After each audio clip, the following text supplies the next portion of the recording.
Trump ಅಧಿಕಾರ ವಹಿಸಿಕೊಂಡ ಪ್ರಥಮ ದಿನದಿಂದಲೇ ಭಾರತವನ್ನ ಏನೋ ಟಾರ್ಗೆಟ್ ಮಾಡ್ತಾ ಇದ್ದಾರೆ ಅಂತ ನಮಗೆ ಅನಿಸ್ತಾ ಇತ್ತು. ಅಷ್ಟರ ಮಟ್ಟಿಗೆ ಅವರು ಬೇರೆ ಬೇರೆ ವಿಚಾರಗಳಲ್ಲಿ ಭಾರತವನ್ನು ಕೂಡ ಎಳೆದು ತರ್ತಾ ಇದ್ರು. ಆದ್ರೆ ಅದು ದಿಢೀರಾಗಿ ಬದಲಾಗಿದೆ. 2006ರಲ್ಲಿ 1,20,000 ಎಕರೆ ವಕ್ಫ್ ಮಂಡಳಿಯಲ್ಲಿ, ಅದೇ 2024ರಲ್ಲಿ 9,40,000 ಎಕರೆ ಭೂಮಿ ವಕ್ಫ್ ಮಂಡಳಿಯಲ್ಲಿದೆ.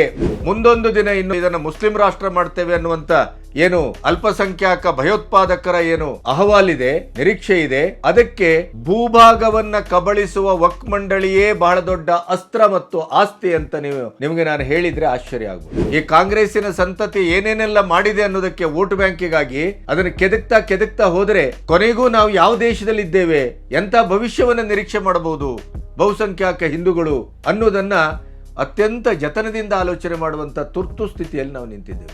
ನಮ್ಮಲ್ಲಿ 47ಕ್ಕೆ ಸ್ವಾತಂತ್ರ್ಯ ಸಿಕ್ಕಿದ್ದು ಕೇವಲ ಪೇಪರ್ನಲ್ಲಿ ಒಂದು ಸ್ವಾತಂತ್ರ್ಯದ ಬದಲಾವಣೆ ಆಯಿತು ಬಿಟ್ರೆ, ವ್ಯಕ್ತಿಗಳ ಬದಲಾವಣೆ ಆಯಿತು ಬಿಟ್ರೆ, ವಿದೇಶದಿಂದ ಬಂದಂತ ಇಂಗ್ಲಿಷರು ಹೊರಗಡೆ ಹೋದ್ರು ಅನ್ನೋದು ಬಿಟ್ರೆ, ಅವರು ಬಿಟ್ಟೋದಂತ ಪಿಂಡಗಳೇನಿದೆಯಲ್ಲ ಪ್ರತಿ ಒಂದು ಹಂತದಲ್ಲೂ ಅದನ್ನೇ ನಾವು ಇವತ್ತು ಅನುಸರಿಸ್ತಾ ಇದ್ದೇವೆ.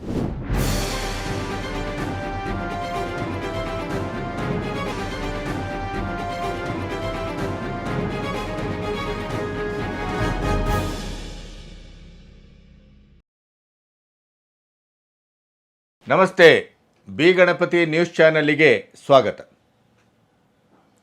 ಈಗಾಗಲೇ ಶನಿವಾರ ಮಂಡಿಸಲ್ಪಟ್ಟಂಥ ಕೇಂದ್ರ ಸರ್ಕಾರದ ಬಜೆಟ್ಟು ಒಂದು ಐತಿಹಾಸಿಕ ಬಜೆಟ್ ಅನ್ನುವ ರೀತಿಯಲ್ಲಿ ಚರ್ಚೆ ಆಗ್ತಾ ಇದೆ. 12 ಲಕ್ಷದವರೆಗಿನ ಆದಾಯದ ಮೇಲಿನ ತೆರಿಗೆ ಕಡಿತದರ ಜೊತೆಗೆ ಜನಸಾಮಾನ್ಯರನ್ನು ಆರ್ಥಿಕವಾಗಿ ಸಬಲೀಕರಣಗೊಳಿಸುವಂಥ, ಬಹುಶಃ ಈವರೆಗಿನ ಯಾವುದೇ ಸರ್ಕಾರವೂ ಕೈಗೊಳ್ಳದೇ ಇರುವಂಥ ಒಂದು ಗ್ರಾಸ್ ರೂಟ್ ಲೆವೆಲ್ಲಿನ ಜನಗಳಿಗೆ ಅನುಕೂಲ ಆಗುವಂಥ ಒಂದು ಬಜೆಟನ್ನು ನಿರ್ಮಲಾ ಸೀತಾರಾಮನ್ ಅವರು ಮಂಡಿಸಿದ್ದಾರೆ. ಮತ್ತು NDA ಸರ್ಕಾರ ಒಟ್ಟು ಆರ್ಥಿಕ ಉದಾರೀಕರಣದ ಲಾಭವನ್ನು ಜನಸಾಮಾನ್ಯರ ಮಟ್ಟದಿಂದಲೇ ಆರಂಭಿಸಬೇಕು, ಜನಸಾಮಾನ್ಯರು ಸಬಲಗೊಂಡರೆ ಆರ್ಥಿಕವಾಗಿ ದೇಶ ಸಬಲಗೊಳ್ಳುತ್ತದೆ ಅನ್ನುವಂಥ ಒಂದು ಮೂಲ ಮಂತ್ರವನ್ನು ಜಾರಿಗೆ ತರಲು, ಕಾರ್ಯರೂಪಕ್ಕೆ ತರಲು ಹೊರಟಿದೆ ಅನ್ನೋದರ ಸ್ಪಷ್ಟ ಸೂಚನೆ ಈ ಬಾರಿಯ ಬಜೆಟ್. ಅದರ ಜೊತೆಗೆ ಟ್ರಂಪ್ ಸರ್ಕಾರ ಬಂದ ನಂತರ ಚೈನಾ, ಕೆನಡಾ, ಭಾರತ, ಬ್ರೆಜಿಲ್ ಇತ್ಯಾದಿ ದೇಶಗಳ ಮೇಲೆ ಈಗಾಗಲೇ ಅಮೆರಿಕದಿಂದ ಬರ್ತಾ ಇರುವಂಥ ವಸ್ತುಗಳ ಮೇಲೆ ಅತಿಯಾದ ತೆರಿಗೆಯನ್ನೇನು ವಿಧಿಸಿದ್ದಾರೆ, ಅದಕ್ಕೆ ಅತ್ಯಂತ ಕಠಿಣ ಶಬ್ದಗಳಲ್ಲಿ ಅವರು ತರಾಟೆಗೆ ತೆಗೆದುಕೊಂಡಿದ್ದರು. ಭಾರತ ಮತ್ತು ಈ ಚೈನಾ, ಕೆನಡಾ, ಬ್ರೆಜಿಲ್ ಇತ್ಯಾದಿ ದೇಶಗಳಿಂದ ಅಮೆರಿಕಕ್ಕೆ ಬರ್ತಾ ಇರುವಂಥ ವಸ್ತುಗಳ ಮೇಲೆ ಅತ್ಯಂತ ಹೆಚ್ಚಿನ ತೆರಿಗೆಯನ್ನು ವಿಧಿಸ್ತೇನೆ ಅಂತ ಗುಡುಗಿದರು.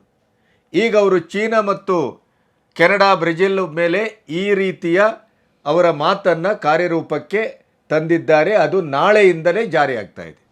ಆದರೆ ನಿರ್ಮಲಾ ಸೀತಾರಾಮನ್ ಅವರು ಮಂಡಿಸಿದ ಬಜೆಟ್ಟು ಮತ್ತು ಈಗ ಟ್ರಂಪ್ ಸರ್ಕಾರದಲ್ಲಿ ಇನ್ನು ಕೆಲವೇ ದಿನಗಳಲ್ಲಿ ಮೋದಿಯವರು ಅಮೆರಿಕಕ್ಕೆ ಕೊಡ್ತಾ ಇರುವಂಥ ವಿಶೇಷವಾದ ಭೇಟಿ, ಅದರ ಪರಿಣಾಮವೋ ಏನೋ ಭಾರತ ಈ ಟ್ರಂಪಿನ ಮರ್ಮಾಘಾತದಿಂದ ಬಚಾವಾಗಿದೆ. ಅದು ಏನನ್ನು ಸೂಚಿಸ್ತದೆ? ಟ್ರಂಪ್ ಅಧಿಕಾರ ವಹಿಸಿಕೊಂಡ ಪ್ರಥಮ ದಿನದಿಂದಲೇ ಭಾರತವನ್ನು ಏನೋ ಟಾರ್ಗೆಟ್ ಮಾಡ್ತಾ ಇದ್ದಾರೆ ಅಂತ ನಮಗೆ ಅನ್ನಿಸ್ತಾ ಇತ್ತು. ಅಷ್ಟರ ಮಟ್ಟಿಗೆ ಅವರು ಬೇರೆ ಬೇರೆ ವಿಚಾರಗಳಲ್ಲಿ ಭಾರತವನ್ನು ಕೂಡ ಎಳೆದು ತರ್ತಾ ಇದ್ರು. ಆದರೆ ಅದು ದಿಢೀರಾಗಿ ಬದಲಾಗಿದೆ. ಟ್ರಂಪ್ ಅವರ ಅಧಿಕಾರದ ಪದಗ್ರಹಣಕ್ಕೆ ಮೋದಿಯವರನ್ನು ಆಹ್ವಾನಿಸಿಲ್ಲ, ಟ್ರಂಪ್ ಮತ್ತು ಮೋದಿಯವರಿಗೆ ವೈಮನಸ್ಸು ಇತ್ಯಾದಿ ಚರ್ಚೆ ಕೂಡ ಆಗಿತ್ತು. ಆದರೆ ಅದೆಲ್ಲವೂ ಸುಳ್ಳು ಅನ್ನುವಂಥ ಒಂದು ಸತ್ಯ ಈಗ ಅರಿವಾಗಿದೆ. ಮೋದಿ ಮತ್ತು ಟ್ರಂಪ್ ಅವರ ವೈಯಕ್ತಿಕವಾದಂಥ ಭಾವನಾತ್ಮಕ ಸಂಬಂಧಗಳೇ ಇವತ್ತು ಭಾರತವನ್ನು ಹಲವಾರು ಏಟುಗಳಿಂದ ಅದು ಮುಕ್ತಗೊಳಿಸಿದೆ.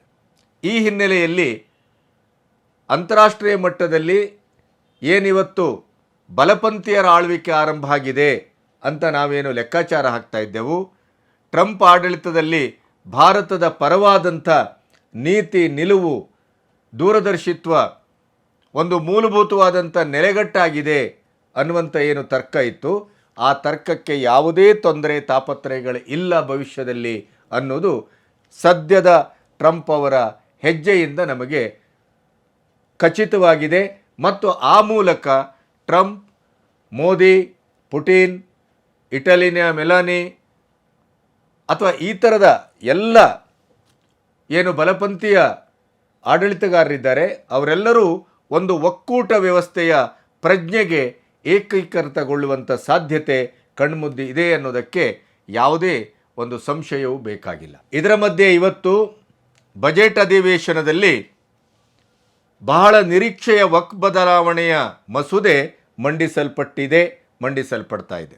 JPC ಕಮಿಟಿಯ ಅಧ್ಯಕ್ಷರಾದಂಥ ಜಗದಾಂಬಿಕಾ ಪಾಲ್ ಮತ್ತು ಸದಸ್ಯ ಸಂಜಯ್ ಜಸ್ವಾಲ್ ಇಂಗ್ಲಿಷು ಮತ್ತು ಹಿಂದಿಯಲ್ಲಿ ಈ ಒಂದು ಮಸೂದೆಯನ್ನು ಮಂಡಿಸಿದ್ದಾರೆ. ಕಾಲಕಾಲಕ್ಕೆ ಕಾನೂನಿನಲ್ಲಿ ಬದಲಾವಣೆ ಆಗಬೇಕು. ವಕ್ಫ್ ಮಂಡಳಿಯ ಈ ಒಂದು ಕಾನೂನಿನಲ್ಲಿ ಕೂಡ ಬದಲಾವಣೆ ಆಗಬೇಕು. ಅಲ್ಲಿ ಪಾರದರ್ಶಕತೆಯನ್ನು ತರಬೇಕು. ಅಲ್ಲಿ ಪ್ರಜಾಪ್ರಭುತ್ವದ ಮೌಲ್ಯಗಳನ್ನು ತರಬೇಕು. ಮುಸ್ಲಿಂ ಸಮುದಾಯದ ಎಲ್ಲ ವಿಭಾಗದವರಿಗೂ ಅಲ್ಲಿ ಆಡಳಿತಾತ್ಮಕ ಅವಕಾಶ ಸಿಗಬೇಕು. ಇತ್ಯಾದಿ ಮೇಲ್ನೋಟಕ್ಕೆ ಕಂಡರೂ ಕೂಡ ಅದರ ನಿಜವಾದ ಆಶಯ ಭಾರತದ ನೆಲವನ್ನು ದೋಚಲಿಕ್ಕೆ, ವೋಟ್ ಬ್ಯಾಂಕಿನ ರಾಜಕಾರಣಕ್ಕಾಗಿ ಕಾಂಗ್ರೆಸ್ ಕೊಟ್ಟಂಥ ಈ ಮಹಾ ಆಯುಧವನ್ನು, ನಿರಂಕುಶ ಪ್ರಭುತ್ವವನ್ನು ಯಾವುದೇ ಭಾರತದ ಕಾರ್ಯಾಂಗ, ನ್ಯಾಯಾಂಗ, ಶಾಸಕಾಂಗ ಯಾವ ಅಂಗವನ್ನು ಕೂಡ ಈ ವಕ್ಫ್ ಮಂಡಳಿಗೆ ಒಂದು ಪರ್ಯಾಯವಾಗಿ ಪರಿಶೀಲಿಸುವ ನೆಲೆಯನ್ನು ಕಲ್ಪಿಸಿದನೆ. ನೇರವಾಗಿ ಅವರು ಬೇಕಾಬಿಟ್ಟಿ ಎಲ್ಲ ನಿಂತು ಯಾವುದನ್ನು ಕೂಡ ತನ್ನ ಆಸ್ತಿ ಅಂತ ನಾವು ಅನ್ನಿಸಿದರೆ ಸಾಕು, ಅದನ್ನು ಒಳಗಾಕ್ಕೋಬೋದು. ಅದನ್ನು ಆ ರೀತಿಯ ಒಂದು ಕಾನೂನನ್ನು ಮಾಡಿದ ಪ್ರಯುಕ್ತವೇ ಈ ದೇಶದಲ್ಲಿ ನಿಮಗೊಂದು ಭಯಾನಕವಾದಂಥ ಸತ್ಯ ಗೋಚರಿಸ್ತದೆ. ವಕ್ಫ್ ಮಂಡಳಿ ಅಂದರೆ ಏನು? ಭಾರತ ಮತ್ತು ಪಾಕಿಸ್ತಾನ ವಿಭಾಗ ಆದಾಗ ಭಾರತದಿಂದ ಪಾಕಿಸ್ತಾನಕ್ಕೆ ಹೋದಂಥ ಮುಸ್ಲಿಮರು ತಮ್ಮ ಆಸ್ತಿಯನ್ನು ದಾನ ರೂಪದಲ್ಲಿ ಕೊಟ್ಟಂಥ ಒಂದು ವ್ಯವಸ್ಥೆಯೇ ವಕ್ಫ್ ಮಂಡಳಿ. ಅದನ್ನು ರಕ್ಷಿಸಬೇಕು ಮತ್ತು ಅದನ್ನು ಸತ್ಕಾರ್ಯಕ್ಕೆ ಬಳಸಬೇಕು ಅನ್ನೋದು ಭಾರತ ಸರ್ಕಾರದ ಮೇಲ್ನೋಟದ ಆಶಯ.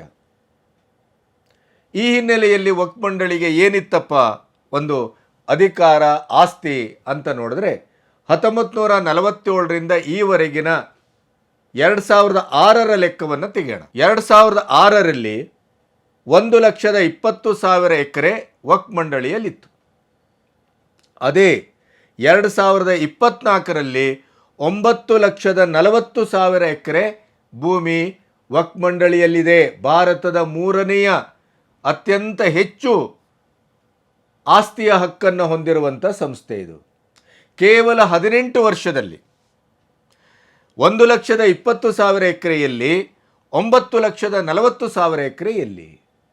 ಹಾಗಾದರೆ ಇದರ ಕೊಡುಗೆ ಏನು ಅಂತಂದರೆ 1995ರಲ್ಲಿ ನರಸಿಂಹರಾವ್ ಕೊಟ್ಟಂಥ ಒಂದು ನಿರಂಕುಶ ಪ್ರಭುತ್ವ ಮತ್ತು ಅದರ ಒಂದು ಮಹಾಬಲ ಏನಿತ್ತಲ್ಲ ವಕ್ಫ್ ಮಂಡಳಿಗೆ, ಅದು ಇಷ್ಟೆಲ್ಲ ಕೆಲಸವನ್ನು ಮಾಡಿದ್ದು. ಹಾಗಾಗಿ ಈ ವಕ್ಫ್ ಮಂಡಳಿಯ ಮೇಲೆ ಒಂದು ಪ್ರತಿಬಂಧಕವನ್ನು ತರದೇ ಇದ್ದರೆ ಪ್ರಜಾಪ್ರಭುತ್ವದ ಒಟ್ಟು ಆಶಯದಲ್ಲಿ ಕೊನೆಗೂ ಬಹುತ್ವದಲ್ಲಿ ಏಕತ್ವ ಅಂತ ನಾವು ಬರೇ ಬೊಗಳೆ ಬಿಡ್ತೇವೆ ಹೊರತು ಮುಂದೊಂದು ದಿನ ಮುಸ್ಲಿಂ ರಾಷ್ಟ್ರ ಮಾಡ್ತೇವೆ ಅನ್ನುವಂಥ ಏನು ಈ ಅಲ್ಪಸಂಖ್ಯಾತ ಭಯೋತ್ಪಾದಕರ ಏನು ಅಹವಾಲಿದೆ, ನಿರೀಕ್ಷೆ ಇದೆ, ಅದಕ್ಕೆ ಭೂಭಾಗವನ್ನು ಕಬಳಿಸುವ ವಕ್ಫ್ ಮಂಡಳಿಯೇ ಬಹಳ ದೊಡ್ಡ ಅಸ್ತ್ರ ಮತ್ತು ಆಸ್ತಿ ಅಂತ ನಿಮಗೆ ನಾನು ಹೇಳಿದರೆ ಆಶ್ಚರ್ಯ ಆಗ್ಬೋದು. ಯಾವ ದೇಶದಲ್ಲೇ ಆಗಲಿ ಭೂಮಿಯ ಮೇಲಿನ ಹಕ್ಕನ್ನು ಯಾರು ಹೆಚ್ಚು ಪಡೆತಾರೋ ಅವರು ಇಡೀ ದೇಶವನ್ನು ಕಬಳಿಸಲಿಕ್ಕೆ ಅದೊಂದು ರಹದಾರಿ ಆಗುತ್ತೆ. ಇದನ್ನು BJP ದೃಷ್ಟಿಯಲ್ಲಿ ಇಟ್ಟುಕೊಂಡೇ ವಕ್ಫ್ ಮಂಡಳಿಗೆ ಒಂದು ತಿದ್ದುಪಡಿಯನ್ನು ತರಬೇಕು ಅಂತ ಹೊರಟಿದ್ದು. ಯಾಕೆ? ಸ್ವತಂತ್ರ ಭಾರತದಲ್ಲಿ ನೆಹರೂನಿಂದ ಹಿಡಿದು ಇವತ್ತಿನವರೆಗೂ 1995ರಲ್ಲಿ ನರಸಿಂಹರಾವ್ ಕೊಟ್ಟಂಥ ಒಂದು ಪ್ರಬಲವಾದ ಅಧಿಕಾರ ಈ ವಕ್ಫ್ ಮಂಡಳಿಗೆ ಬಹಳ ದೊಡ್ಡ ಜೀವದಾನವನ್ನು ತಂತು. ಅದು ಕಾನೂನಿನ ಪ್ರಕಾರ ಯಾರೂ ಪ್ರಶ್ನಿಸುವಾಗಿಲ್ಲ. ಯಾವುದೇ ಆಸ್ತಿಯನ್ನು ಆ ವಕ್ಫ್ ಮಂಡಳಿಯಲ್ಲಿದ್ದಂಥ ಸದಸ್ಯರು, ಅಧಿಕಾರಿಗಳು ಇದು ನಮ್ಮದು ಇರಬಹುದು ಅಂತ ಊಹೆ ಮಾಡಿದರೆ ಸಾಕು, ಅದು ಅವ್ರದ್ದಾಗತ್ತೆ ಅಂಥ ಒಂದು ಪರಮಾಧಿಕಾರವನ್ನು ನರಸಿಂಹರಾವ್ ಕೊಟ್ಟು ಹೋದರು. ಅವರಿಗೆ ಟ್ರಿಬ್ಯುನಲ್ ಅಂತ ಮಾಡಿದ್ರು. ಆ ಟ್ರಿಬ್ಯುನಲ್ ಎಲ್ಲಿ? ಅಲಹಾಬಾದಲ್ಲಿದೆ. ಅಲ್ಲಿಗೆ ಹೋಗಿ ನಾವು ಅರ್ಜಿ ಹಾಕಬೇಕು. ಬೇರೆ ಯಾವುದೇ ಕೋರ್ಟಲ್ಲೂ ಅರ್ಜಿ ಹಾಕುವಾಗಿಲ್ಲ. ಅರ್ಜಿ ಹಾಕಿದರೆ ಅದಕ್ಕೆ ಬೆಲೆಯೂ ಇಲ್ಲ. ಆಮೇಲೆ ಆ ವಕ್ಫ್ ಟ್ರಿಬ್ಯುನಲಲ್ಲಿ ಇರುವುದು ಯಾರು? ಅವರದೇ ಅಧಿಕಾರಿಗಳು, ಅವರದೇ ಮುಸ್ಲಿಮರು. ಅಲ್ಲಿ ಯಾರು ಬೇರೆ ಧರ್ಮದವರು ಅಧಿಕಾರದ ಅಥವಾ ನ್ಯಾಯಾಂಗದ ವ್ಯವಸ್ಥೆಯಲ್ಲಿ ಇರುವ ಹಾಗಿಲ್ಲ. ಹಾಗಾದರೆ ನಿಮಗೆ ಯಾವಾಗ ಅಲ್ಲಿ ನ್ಯಾಯ ಸಿಗಲಿಕ್ಕೆ ಸಾಧ್ಯ? ಅದಕ್ಕಾಗಿಯೇ ಅವರು ಇವತ್ತು ನಮ್ಮ ಐತಿಹಾಸಿಕ ಸ್ಥಳವನ್ನು, ವಿಧಾನಸೌಧವನ್ನು, ದೆಹಲಿಯಲ್ಲಿರುವಂಥ ಈಗ ಹೊಸ ಕಟ್ಟಡ ಏನಿದೆ ಸಂಸತ್ ಭವನ, ಅದನ್ನು ಎಲ್ಲವನ್ನು ಕೂಡ ವಕ್ಫ್ ಮಂಡಳಿ ಆಸ್ತಿ ಅಂತ ಇವತ್ತು ಒಳಗೆ ಹಾಕಲಿಕ್ಕೆ ಹೊರಟಿದ್ದಾರೆ. ಅದರ ಮಧ್ಯೆ ಕರ್ನಾಟಕದಲ್ಲಿ ಈಗ ಏನು ಚಳಿಗಾಲದ ಅಧಿವೇಶನ ಅಥವಾ ಬಜೆಟ್ ಅಧಿವೇಶನದಲ್ಲಿ ಈ ವಕ್ಫ್ ತಿದ್ದುಪಡಿ ಮಸೂದೆ ಮಂಡನೆ ಆಗಬಹುದು ಅನ್ನುವ ಸೂಚನೆ ಸಿಕ್ಕಿದ ತಕ್ಷಣ ನಮ್ಮ ಸಿದ್ದರಾಮಯ್ಯನವರು ಋಣವನ್ನು ತೀರಿಸಲಿಕ್ಕೆ ಹೊರಟರು. ದೇ ಆರ್ ಅವರ್ ಬ್ರದರ್ಸ್ ಅಂತ ಹೇಳಿದ ಸರ್ಕಾರ, ನಾವು ಅವರ ಋಣದಲ್ಲಿದ್ದೇವೆ, ಅವರ ಓಟಿಂದ ಆರಿಸಿ ಬಂದಿದ್ದೇವೆ, ಆದ್ದರಿಂದ ಅದನ್ನು ರಕ್ಷಿಸಿಕೊಳ್ಳಿಕ್ಕೆ ಏನು ಮಾಡಬೇಕು ಅದನ್ನು ತಕ್ಷಣ ಮಾಡಿ ಅಂತ ಜಮೀರ್ ಅವರಿಗೆ ಮೌಖಿಕ ಆದೇಶವನ್ನು ಕೊಟ್ಟರು. ಅದರ ಪರಿಣಾಮವೇ ಇಡೀ ರಾಜ್ಯದಲ್ಲಿ ಎಲ್ಲ ರೈತರ ಪಹಣಿಯಲ್ಲೂ ವಕ್ಫಿನ ಹೆಸರು ಕಾಣಿಸ್ಕೊಳ್ತು. ರೈತರು ತಿರುಗು ಬಿದ್ದರು. ಮರುಚುನಾವಣೆಯಲ್ಲಿ ನಮಗೆ ಮುಸ್ಲಿಮರ ಓಟು ಈ ಮೂಲಕ ದಕ್ಕುತ್ತದೆ ಅಂತ ಒಂದು ಕಡೆ ಭಾವಿಸಿದ ಕಾಂಗ್ರೆಸ್ಸಿಗೆ ಮರ್ಮಾಘಾತವನ್ನು ಕೊಟ್ಟರು. ಯತ್ನಾಳ್ ಗುಂಪು ಅತ್ಯಂತ ನಿರ್ಣಾಯಕವಾಗಿ ಹೋರಾಟವನ್ನು ಮಾಡ್ತು. ಈ ಹೋರಾಟದ ಫಲಶ್ರುತಿಯನ್ನು JPC ಕಮಿಟಿ ಅದನ್ನು ಬಹಳ ಮುಖ್ಯವಾಗಿ ಗಮನಿಸಿತು. ಜಗದಾಂಬಿಕಾ ಪಾಲು 4 ದಿನದ ಹಿಂದೆ ಹೇಳಿದರು, ಇಡೀಯದಾಗಿ ತಿದ್ದುಪಡಿಯ ಮಸೂದೆಯನ್ನು ತಯಾರು ಮಾಡುವ ಹಿನ್ನೆಲೆಯಲ್ಲಿ ಯತ್ನಾಳ್ ಅವರ ಗುಂಪು ನಮಗೆ ಕೊಟ್ಟ ಮಾಹಿತಿ ಅತ್ಯಂತ ನಿರ್ಣಾಯಕವಾಗಿದೆ. ಅದರ ಜೊತೆಗೆ 2013ರಲ್ಲಿ ತನ್ನ ಅಧಿಕಾರದ ಕೊನೆಯಲ್ಲಿ 125ಕ್ಕೂ ಹೆಚ್ಚು ಅತ್ಯಂತ ಬೆಲೆ ಬಾಳುವ ಜಾಗವನ್ನು, ಆಯಕಟ್ಟಿನ ಜಾಗವನ್ನು ಮನಮೋಹನ್ ಸಿಂಗ್ ವಕ್ಫ್ ಮಂಡಳಿಗೆ ಕೊಟ್ಟೋದ್ರು. ಅದು ಬಹಳ ಮರ್ಮಾಘಾತ ಆದಂಥದ್ದು. ಅಲ್ಲಿ ಇನ್ನೊಂದು ಕಾಯ್ದೆಯ ಬಲವನ್ನು ಕೊಟ್ಟರು ಅವರು. ಈ ಕಾಂಗ್ರೆಸ್ಸಿನ ಸಂತತಿ ಏನೇನೆಲ್ಲ ಮಾಡಿದೆ ಅನ್ನೋದಕ್ಕೆ ವೋಟ್ ಬ್ಯಾಂಕಿಗಾಗಿ ಅದನ್ನು ಕೆದಕ್ತಾ ಹೋದರೆ ಕೊನೆಗೂ ನಾವು ಯಾವ ದೇಶದಲ್ಲಿದ್ದೇವೆ, ಎಂಥ ಭವಿಷ್ಯವನ್ನು ನಿರೀಕ್ಷೆ ಮಾಡಬಹುದು ಬಹುಸಂಖ್ಯಾತ ಹಿಂದೂಗಳು ಅನ್ನೋದನ್ನು ಅತ್ಯಂತ ಜತನದಿಂದ ಆಲೋಚನೆ ಮಾಡುವಂಥ ತುರ್ತು ಸ್ಥಿತಿಯಲ್ಲಿ ನಾವು ನಿಂತಿದ್ದೇವೆ. ಏನು ಅಂತಂದರೆ, ಈ ವಕ್ಫ್ ಮಂಡಳಿಯ ಆಸ್ತಿಯ ಸರ್ವೆಯನ್ನು ಕೂಡ ಸರ್ಕಾರದ ಹಣದಿಂದ ಮಾಡಬೇಕು ಅಂತ. ನಮ್ಮ ಹುಂಡಿ ಹಣವನ್ನು ಮಸೀದಿಗೆ ಕೊಡ್ತೀರಿ, ಚರ್ಚ್ಗೆ ಕೊಡ್ತೀರಿ, ಹಜ್ ಯಾತ್ರೆಗೆ ದುಡ್ಡು ಹೋಗಲಿಕ್ಕೆ ನಮ್ಮ ದೇವಸ್ಥಾನದ ಹಣ ಬೇಕು. ಆದರೆ ಗಂಗೆಯಲ್ಲಿ ಮುಳುಗಿದ ತಕ್ಷಣ ಏನು ಬಡತನ ಎಲ್ಲ ಹೋಗ್ಬಿಡುತ್ತೆ ಅಂತ ಉದ್ದಟತನದ ಮಾತಾಡ್ತಾರೆ ಇದೇ ಖರ್ಗೆ ಅವರು. ನಮ್ಮ ರಾಮ ಮಂದಿರದ ಉದ್ಘಾಟನೆಯನ್ನು ಬಹಿಷ್ಕರಿಸ್ತಾರೆ. ಜ್ಞಾನವ್ಯಾಪಿ ಅಥವಾ ಮಥುರಾ, ಕಾಶಿ ಇಂಥ ಸ್ಥಳಗಳನ್ನು ನಾವು ನಮ್ಮದಾಗಿಸಿಕೊಳ್ಳಲಿಕ್ಕೆ ಹೊರಟಾಗ ಅದರ ವಿರುದ್ಧವಾಗಿ ನಿಲ್ತದೆ. ಅಂದರೆ 80%ಕ್ಕೂ ಹೆಚ್ಚು ಹಿಂದೂಗಳೇನು ಬಹುಸಂಖ್ಯಾತರಿದ್ದಾರೆ ಇಲ್ಲಿ, ಅವರ ಮೇಲೆ ಸಂಪೂರ್ಣವಾಗಿ ಕಾಂಗ್ರೆಸ್ ಸಂಸ್ಕೃತಿ ಮರ್ಮಾಘಾತವನ್ನೇ ಮಾಡ್ತಾ ಬಂದಿದೆ. ಕಾರಣ ಏನು ಅಂತಂದರೆ, ಅವರಿಗೆ ಮುಸ್ಲಿಮರ, ಕ್ರಿಶ್ಚಿಯನ್ನರ, ಅಲ್ಪಸಂಖ್ಯಾತರ ಓಟು, ಅದರಲ್ಲೂ ಮುಖ್ಯವಾಗಿ ಮುಸ್ಲಿಮರ ಓಟು ನಮ್ಮ ಇಡುಗಂಟು ಅದಷ್ಟಿದ್ರೆ ಸಾಕು. ಅದಕ್ಕಾಗಿಯೇ ಅವರು ಹಿಂದೂ ಧರ್ಮದ ಬಗ್ಗೆ ಮಾತಾಡ್ತಾರೆ, ಹಿಂದುತ್ವದ ಬಗ್ಗೆ ಮಾತಾಡ್ತಾರೆ, ನಮ್ಮ ಸನಾತನತೆಯ ಬಗ್ಗೆ ಮಾತಾಡ್ತಾರೆ. ಆದರೆ ಯಾವುದೇ ಕಾರಣಕ್ಕೂ ಕ್ರಿಶ್ಚಿಯನ್ ಮತ್ತು ಮುಸ್ಲಿಂ ಮತದ ಬಗ್ಗೆ ಒಂದು ಚಕಾರವನ್ನು ಮಾತಾಡುವ ಕೆಲಸವನ್ನು ಇಡೀ ಕಾಂಗ್ರೆಸ್ಸು ಈ 75 ವರ್ಷದಲ್ಲಿ ಯಾರೂ ಕೂಡ ಮಾಡಿಲ್ಲ. ಯಾಕೆ ಮಾಡಿಲ್ಲ ಅಂತಂದರೆ ಅವ್ರಿಗೆ ಗೊತ್ತು, ಒಂದು ಮಾತನಾಡಿದರೆ ಅಲ್ಲಿ 100,000 ವೋಟ್ ಬೀಳ್ತದೆ ಕೆಳಗೆ, ನಮ್ಮಿಂದ ಕಳಿಸ್ಕೊಳ್ತದೆ ವೋಟ್ ಬ್ಯಾಂಕು. ಕೊನೆಗೂ ಕಾಂಗ್ರೆಸ್ಸಿನ ಒಟ್ಟು ಇರಾದೆ ಏನು ಅಂತ ನೀವು ಭಾವಿಸಿದರೆ, ಈಗ ಅಕ್ರಮ ವಲಸಿಗರ ಒಂದು ನಿಯಂತ್ರಣಕ್ಕೆ ಕಾಯ್ದೆ ತಿದ್ದುಪಡಿಯನ್ನು ತರಲಿಕ್ಕೆ ಹೊರಟಿದ್ದಾರೆ. 1946ರಲ್ಲಿ ವಿದೇಶಿಯರ ಕಾಯ್ದೆ, 1920ರ ಭಾರತಕ್ಕೆ ಪಾಸ್ಪೋರ್ಟ್ ಪ್ರವೇಶ ಕಾಯ್ದೆ, 1939ರ ವಿದೇಶಿಯರ ನೋಂದಣಿ ಕಾಯ್ದೆ. ಈ ಕಾಯ್ದೆ ಇವತ್ತಿಗೂ ಜಾರಿಯಲ್ಲಿದೆ.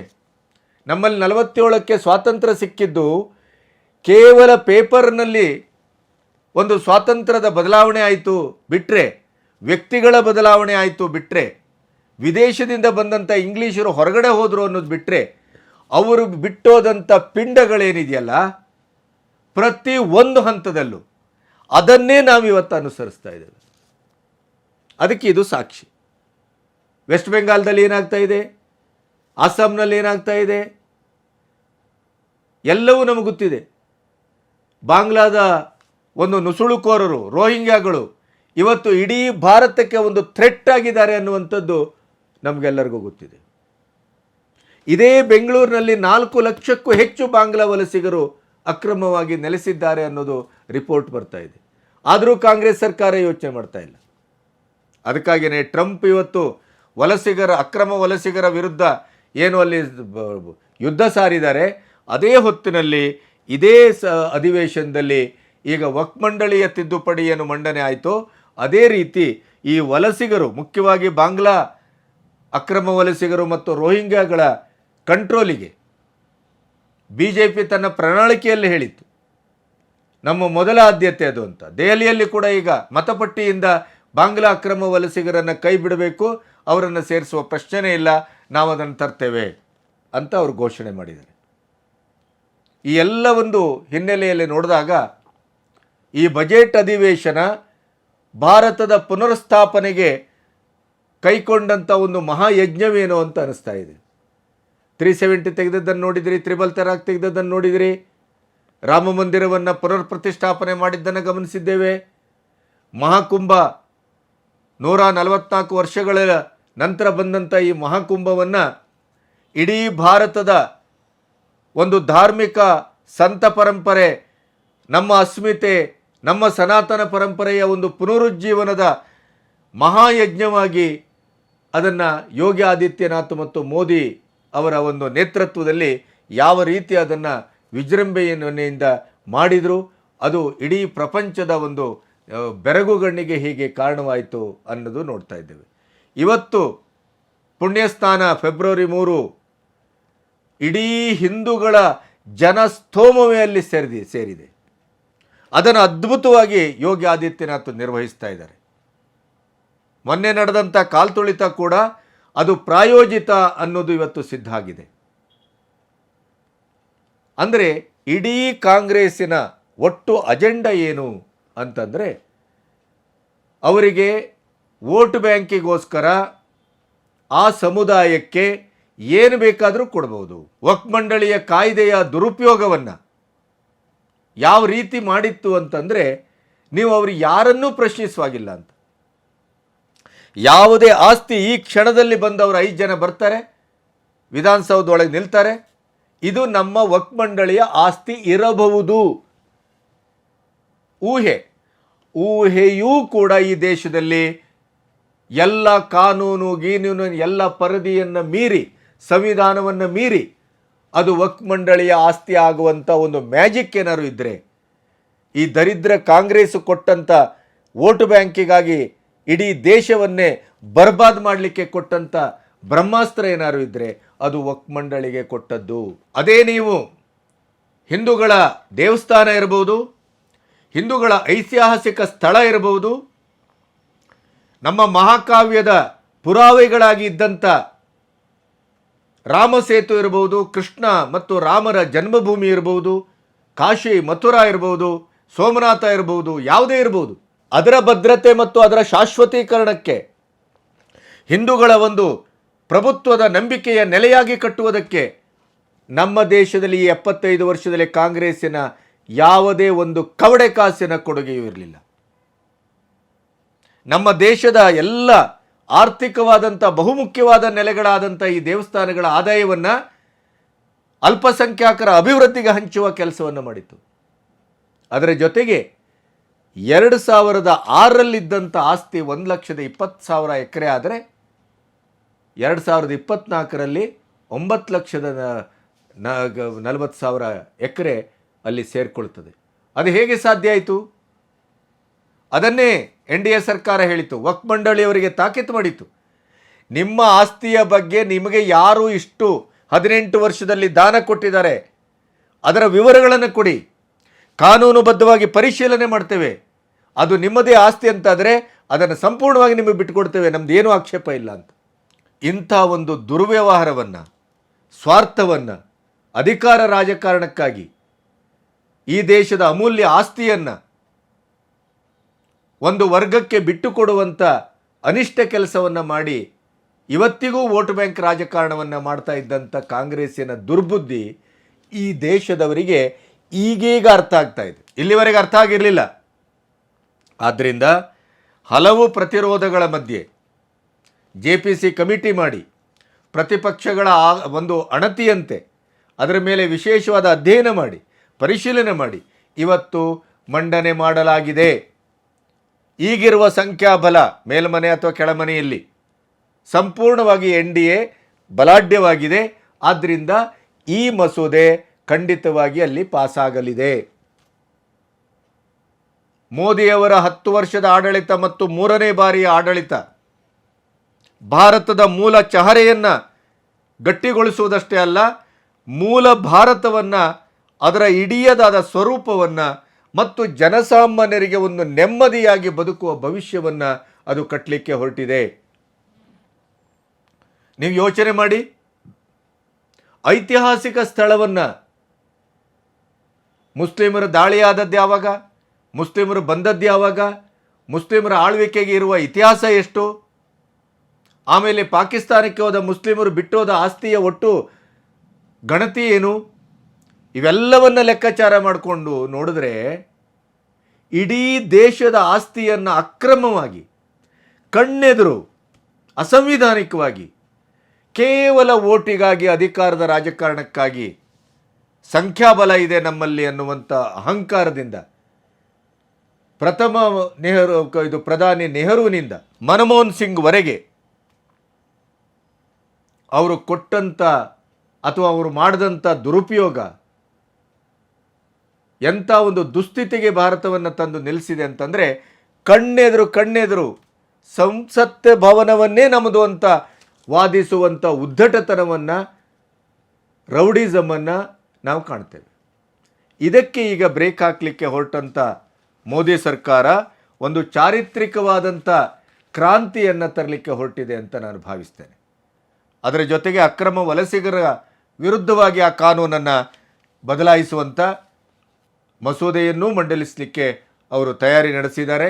ಯಾಕೆಂದರೆ ಯಾವ್ಯಾವ ಮಸೂದೆಯ ಮಂಡನೆ ಆಗಲಿಕ್ಕೆ ಇದೆ ಅನ್ನುವಂಥ ಸೂಚನಾ ಪಟ್ಟಿಯಲ್ಲಿ ಅದು ಕೂಡ ಇದೆ. ಹಾಗಾಗಿ ಈ ಬಜೆಟ್ ಅಧಿವೇಶನ ಭಾರತದ ಪುನರ್ಸ್ಥಿರೀಕರಣ, ಪುನರುಜ್ಜೀವನ, ಪುನರ್ಸ್ಥಾಪನೆಯ ಒಂದು ಮಹಾಯಜ್ಞಕ್ಕೆ ಮೋದಿಯವರು ಕಂಕಣ ಕಟ್ಟಿದ್ದಾರೆ ಅಂತಲೇ ನಾನು ಭಾವಿಸ್ತೇನೆ.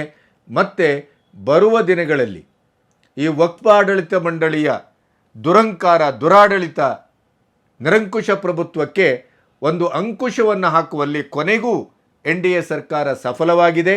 ಇದು ಹಿಂದೂಗಳಿಗೆ, ಬಹುಸಂಖ್ಯಾತರಿಗೆ, ಈ ದೇಶದ ಮೂಲ ನಿವಾಸಿಗಳಿಗೆ ಮತ್ತು ನಮ್ಮ ಒಟ್ಟು ಅಸ್ಮಿತೆಗೆ ದಕ್ಕಿದ ಬಹಳ ದೊಡ್ಡ ವಿಜಯ ಅಂತಲೇ ನಾನು ಭಾವಿಸ್ತೇನೆ. ನಮಸ್ತೆ.